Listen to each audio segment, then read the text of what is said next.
오늘의 사연 시작하겠습니다. 늘 사랑 하나면 다른 건 아무것도 필요 없다고 생각하고 살아왔습니다. 제 나이 30이 넘었지만 그래도 그 생각에는 변함이 없었습니다. 친구들이 그런 거 다 개풀 뜯어먹는 소리라고 현실의 벽에 부딪히면 달라질 거라고 해도 전 그냥 나는 나대로 살 거라고 말하던 사람이었습니다. 그만큼 저에게는 경제적인 여유도 있었고 남에게 의존하는 삶이 아닌 주체적인 삶을 살고 싶었거든요. 그래서 어릴 때부터 끊임없이 노력했고 어느 정도 부를 이루었을 때 한 남자를 만나게 되었습니다. 결국 너무나 큰 실수란 걸 늦게 깨달았지만요. 저는 어릴 적부터 애견 미용을 배웠습니다. 동물들을 너무나 좋아하기도 했고 이 분야도 잘만 하면 돈이 될 거라고 생각하고 파고들었습니다. 그렇게 고등학교 졸업 후 몇 년을 매달린 결과 자격증을 따고 경력도 쌓았습니다. 더 큰 곳으로 옮겨 많은 기술들을 익히고 어느 정도 돈도 모았을 즈음 드디어 제 가게를 차렸습니다. 집에서 대학교 등록금이 안 들었으니 하고 싶은 것 할 수 있도록 도와주신다 하였고 저는 그 돈을 가게에 투자한 것이었습니다. 어린 나이에 사장이 되니 처음에는 애로사항이 많았습니다. 세금 문제부터 시작해서 운영하는 것까지 모두 제 힘으로 해야 했기에 시행착오를 겪었죠. 그렇게 몇 년이 지나고 나니 가게는 안정되었고 단골도 많이 늘어나 돈을 좀 벌 수 있었습니다. 정말 정신없이 달려온 제 20대의 보상이었죠. 20대를 지나는 과정에서 여러 남자를 만나봤지만 하나같이 눈에 차는 사람이 없었습니다. 다들 찌 잘난 맛에 사는 놈들이고 여자를 은근히 무시하는 그런 놈들이 많았습니다. 하나같이 저와는 가치관이 달랐기 때문에 오래갈 수가 없었죠. 늘 번번이 사랑에 실패하다 보니 아직까진 사랑을 할 때가 아닌가 보다 생각하고 체념하고 살았습니다. 그렇게 20대를 다 보내고 30대가 되었을 때 주머니는 풍족해졌지만 외로움을 느끼기 시작했습니다. 어느 순간 내가 뭘 위해 이렇게 악착같이 일하며 돈을 벌고 있나 하는 생각이 들기 시작하니 너무나 공허했습니다. 그렇게 연애를 해야겠다는 생각을 가진 후에 닥치는 대로 남자를 만났습니다. 클럽도 가보고 소개팅도 해보고 별짓을 다 해보았지만 예전과 마찬가지로 그냥 그놈이 그놈으로 보였습니다. 그래서 나는 누굴 만날 수 없는 건가 체념하고 있던 와중에 친구가 너는 그냥 내가 마음대로 휘두를 수 있는 연하남이 딱이야 라고 말하기에 내가 그런가 생각을 하게 되었습니다. 그러다가 우연히 술집에서 외모가 마음에 드는 연하남을 만났습니다. 그날 그냥 재밌게 놀고 헤어지는 줄 알았는데 다음날 또 연락이 와서 보고 싶다고 하더군요. 난생 처음 설렘이란 걸 느껴봤습니다. 그렇게 만남을 몇 번 이어가게 되었고 연애를 하게 되었습니다.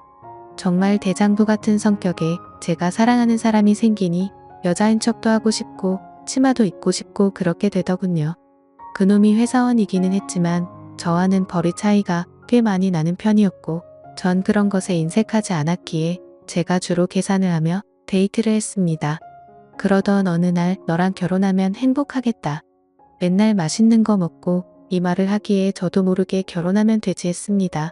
그러니 정말 결혼할 마음이 있냐고 묻더군요. 그렇다고 했습니다. 그랬더니 그럼 결혼하자고 하더군요.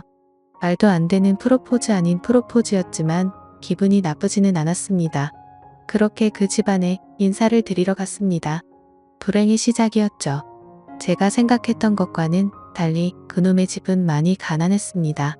해가 지고 다니는 건 꽤나 치장을 해서 다니기에 여유가 좀 있는 줄 알았는데 전혀 아니더군요. 그렇지만 상관없었습니다. 전 그냥 남편 될 사람과 잘 살면 되는 거고 시댁의 가난함이 저한테 미칠 영향은 크게 생각하지 못했으니까요. 처음에 저를 보더니 직업이 개털 깎는 거던가 물으셨습니다. 상당히 기분이 좋지 않았지만 그냥 나긋나긋 대답했습니다. 그러고 난 후에는 이제 겨우 다 키워서 사회인 만들어 놓은 애를 데려가 버리면 우리는 어떡하나 하시는 게 아니겠어요? 이건 뭐 약간 상황이 바뀐 느낌이랄까요? 그놈의 여동생도 옆에서 말하더군요. 돈 많다면서요. 왜 과일만 사왔어요? 하는 거 보니 약간 싹수가 노래 보이는 것 같기도 했습니다. 이때 탈출을 했어야 하는 건데 그때는 그냥 사람 하나 보고 가자 싶은 마음이었습니다.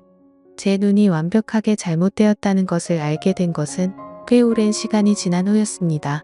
저희 부모님은 별로 달가워하시진 않으셨지만 제가 한다면 하는 성격인 걸 아시기에 남편을 그냥 좋게 생각하려고 노력하셨습니다.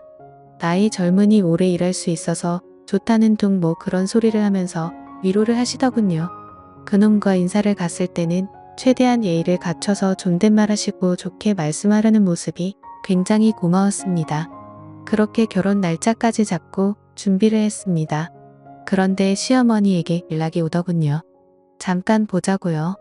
만나서 얘기를 들어보니 지금 남편이 일을 계속할 수 있는 상황도 아니고 여동생은 대학생인데다가 나도 집에서 살림하니 집에 벌이가 없다. 이제 대학교 졸업해서 취직한 놈 월급 가져오면 그걸로 좀 생활을 했었는데 그게 없어져 버리니 사실 많이 난감하다. 결혼을 돈으로 하는 것은 알고 있지만 그래도 어떻게 좀 안 되겠냐고 물으시더군요. 그래서 뭐가 문제냐고 하니 월세도 너무 비싸고 생활비도 부족하다고 하시기에 그럼 그냥 제가 사둔 집에 들어가 사시라고 했습니다. 어차피 세입자를 구해야 하는 상황이었기 때문에 그렇게 말씀드렸습니다. 그랬더니 옳다구나 싶었는지 알겠다고 하더군요. 마치 처음부터 다 알고 있었던 것처럼요. 그리고 한 달에 생활비를 얼마 줬냐고 물으니 달에 그래도 100만 원씩은 줬다고 하기에 앞으로 100만 원씩 보내드리겠다고 했습니다. 그렇게 얘기를 좋게 끝냈습니다. 제가 가진 게 있었기 때문에 가능한 대화였고 그걸 나눠준다 하니 쉽게 화가 풀린 것이었죠. 그때는 이제 가족이니 괜찮겠지 하는 마음이었습니다. 그렇게 결혼을 하게 되니 남편이 된 그놈이 회사에 다니기 싫다고 하더군요. 본인도 장사를 하고 싶다고요. 처음엔 정말 철이 없구나 생각했습니다. 그래도 마음을 계속 다잡았어요. 저렇게 모르는 순수한 모습에 내가 반한 거였지 하며 계속 스스로에게 최면을 걸었습니다. 남편에게 뭘 하고 싶냐고 물어보니 누구나 말하는 카페를 하고 싶다 하기에 역시나 싶었습니다. 그냥 카페 사장이나 하면서 알바 쓰며 자기 하고 싶은 거 하겠다는 심산이 뻔히 보였죠. 그래도 그냥 해줬습니다. 젊은 나이에 뭘 해봐야 어려운 것도 알고 쉽지 않은 것도 알 수 있을 거라고 생각하고요. 그런데 남편은 제가 자리 잡아놓은 샵들이 알아서 잘 굴러가는 줄 알았지 그 전까지의 제 노력은 생각도 안 하더군요. 그냥 가게 차려놓으면 스스로 돈이 굴러 들어온다고 생각하더라고요. 그렇게 장사를 시작하고 나니 사람이 겉멋이 잔뜩 들어서는 카페 사장이라는 게 정장 입고 다니며 가게에서 그냥 죽치고 앉아있는 게 다였습니다. 그래 망하든 말든 한번 해봐라 싶어서 그냥 가만히 두고 있었죠. 그놈의 동생도 문제였습니다. 저한테 언니 하면서 뭐 빌려달라 어디 가는데 용돈 좀 주면 안 되냐. 하여튼 제가 부모도 아니고 저한테 그런 부탁을 하기 일쑤였습니다. 시어머니 시아버지도 마찬가지였고요. 심심하면 제가 있는 샵에 나와서 본인들이 사장이라도 된 것처럼 행동하는데 직원들 보기가 너무나 민망한 상황이 많았습니다. 그래도 그런 것까지는 그냥 그러려니 했습니다. 시간이 지나면 나아질 거라고요. 그러다가 제가 잘못된 선택을 한 결과가 본격적으로 돌아왔습니다. 도도하게 카페를 확장하러 자리를 본다고 간 사람이 그날 들어오지 않았습니다. 뭔 일인가 싶어 전화해보니 주변이 조용한 것이 이상했습니다. 어디냐고 물으니 너무 늦어서 그냥 자고 간다고 하더군요. 어디서 자냐고 물으니 그냥 소주 한 병 사서 모텔방에서 잔다고 하기에 얘기가 잘 안 된 거냐고 물으니 한숨만 쉬더군요. 뭐 나름 안 좋은 일이 있나 보다 하고 알겠다고 하고 말았습니다. 그리고 나서 다음 날 들어왔는데 직감적으로 뭔가 굉장히 안 좋은 쪽이 발동했습니다. 그래서 그냥 조용히 주차장으로 내려가 블랙박스 확인했습니다. 소리 녹화가 다 되어 있는데 혼자가 아니더군요. 여럿인 것 같았는데 그 중에서 아가씨 목소리도 들렸습니다. 차 좋다 어쩌다 하면서 지들끼리 노래 부르고 아주 난리가 난 상황이었습니다. 그러다 전화벨 울리고 음악 끄고 다들 조용하기에 아 내가 이때 전화했구나 생각이 들었습니다. 보아하니 그놈과 아가씨와 친구들과 바다로 놀러간 것이었습니다. 도대체 이놈의 집안은 나를 어떻게 생각하기에 남매가 이딴 행동을 하나 싶어서 화가 났습니다. 그리고 나서 바로 하지 않고 지켜봤습니다. 어떻게 하나 싶어서요. 제가 많이 둔한 여자라고 생각했던 모양입니다. 차에 블랙박스라는 존재를 아예 생각도 안 하고 있는 것 같고요. 저는 며칠 동안 계속 블랙박스 확인했습니다. 남매끼리 아주 잘 놀더군요. 그냥 저를 호구로 생각하고 언니한테 용돈 달라 할까? 나도 차 사달라 할까? 뭐 이런 대화를 서슴없이 하고 그놈은 그 소리 듣고 그래 보던지 하는 게 그냥 영락 없이 철없는 두 남매의 대화였습니다. 내가 이런 놈이랑 결혼한 건가? 그때서야 조금씩 감이 오더군요. 콩깍지라는 것이 벗겨지기 시작했습니다. 그러다가 등신처럼 못해 입구에 커튼 자국까지 차에 남기고 들어온 것을 보고는 도저히 이 정신 나간 것들을 가만둘 수가 없어서 계획을 세웠습니다. 일단 그렇게도 명의를 바꿔달라던 시댁이 살고 있는 집 그럴까도 생각했지만 혹시나 몰라서 아직 안 해주고 있었는데 천만다행이었어요. 그냥 세입자 찾았습니다. 방을 직접 볼 수 있게 해주지 못하니 세입자가 잘 구해지진 않았지만 싼 가격으로 해주니 몇 주 만에 세입자를 구했습니다. 그리고 이사하루 전날 시댁에 전화해서 내일 당장 짐 빼라고 했습니다. 무슨 일인지 어리둥절한 시어머니가 무슨 소리냐고 하기에 그냥 짐 빼면 된다고 하고 끊었습니다. 그놈한테는 이혼하자고 했습니다. 이제 더 필요 없다고요. 그러자 남편은 도대체 무슨 소리냐고 왜 그러냐고 하기에 내 입으로 말하기 싫으니 잘못이 있다고 생각하면 그냥 짐 싸들고 꺼지라고 했습니다. 그러니 머뭇머뭇거리더군요. 무엇 때문인지 진짜 모르겠다고요. 그래서 여태 잘못한 거 하나도 없니 묻으니 진짜 없다고 펄쩍 뛰기에 그냥 블랙박스 녹음한 게 틀어졌습니다. 그러자 남편은 그날은 그냥 정말 그럴 생각 없었는데 동생이 바람 쐬고 싶다 해서 간 거라고 하더군요. 그럼 동생이랑만 가면 되지 친구는 왜 데리고 가냐에는 왜 데리고 가냐.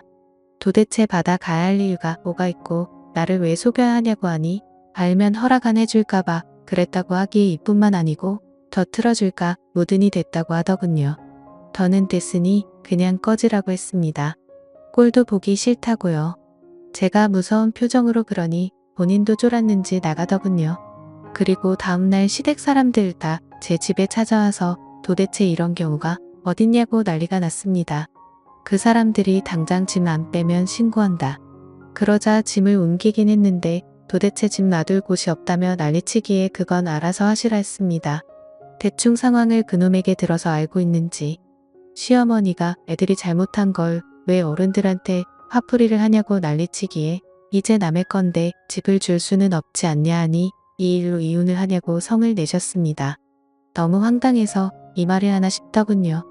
남자가 딴 여자랑 자고 다니고 개념도 없이 시누이랑 술 처먹고 잠자고 오는데 이깟 일이라뇨. 한이 어려서 그냥 실수한 거라고 자꾸 궁색하게 말씀하시기에 이혼할 거니까 그냥 나가달라고 했습니다. 그러니 시어머니가 눈이 뒤집혔는지 개털 깎는 나이도 많은 게 젊은 남자랑 살려고 해놓고 이 정도 일도 감당 못할 거면 뭐하러 결혼했냐고 역성을 내셨어요.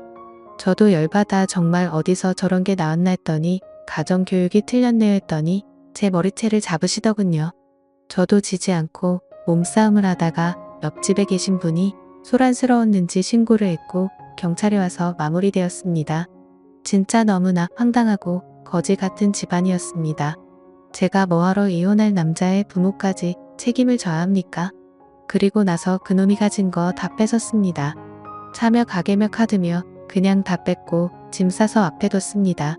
옷들은 저에게도 쓸모없으니 그냥 줬습니다. 비싼 건데 팔아서 원룸이라도 구하라고요. 그리고 서류 준비해서 도장 찍으라 하니 위자료 수리하기에 진짜 이놈이 어려서 아무것도 모르는 애구나 싶더군요.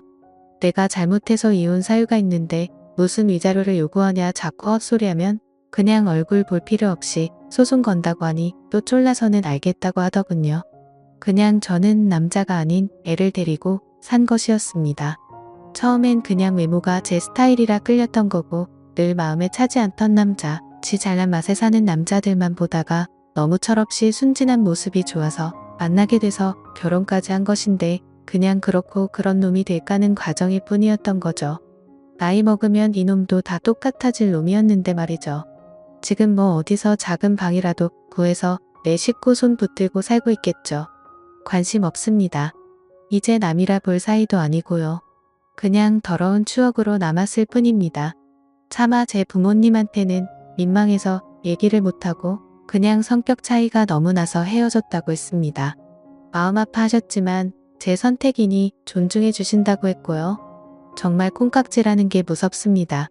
충분히 만나보고 결정해도 늦지 않은 결혼 외롭다는 이유로 서두를 필요가 없었음을 이제서야 알게 되네요. 읽어주셔서 감사합니다.